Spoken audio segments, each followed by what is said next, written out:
That's next, but first time for Countdown's number 2 story. Tonight's worst persons in the world. A tie for the bronze between Hannity and Gretchen Carlson of Fixed News. Seen these? The pictures of Obama taken in college, just released by the classmate who took them in the new Time magazine.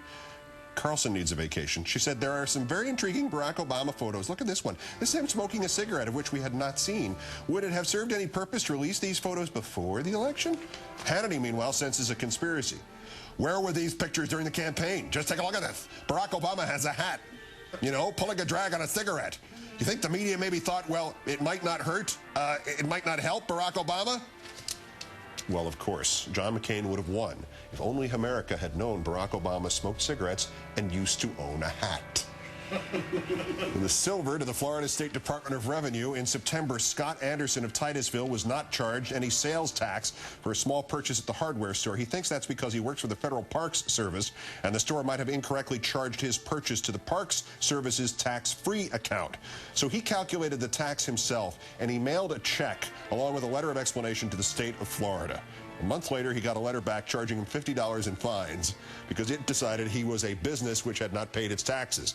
Mr. Anderson wrote another explanation, probably got back another letter from the state saying he now owed $650 in fines and faced criminal prosecution.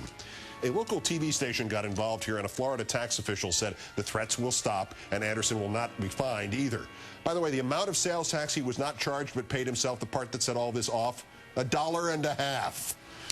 But our winner, Carl Lindner Jr., chairman of Great American Insurance Company. A fire set in a Houston office building in March 2007 by a nurse seeking to cover up the fact that she had not filled out paperwork by a certain deadline killed 3 people. Their names were Shayna Ellis, Jeanette Hargrove, and Marvin Wells.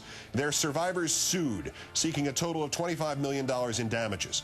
Great American Insurance has asked the court to rule that it doesn't owe the families a dime. Mr. Lindner's company, Great American, says its insurance policies do not cover payments for pollution. Discharges of pollution or seepage of pollution or pollution gases or pollution-related smoke. Great American Insurance is claiming that the victims died not because of the fire, but because of pollution in the form of smoke.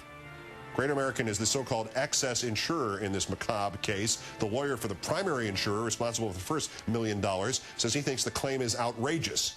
But it is not.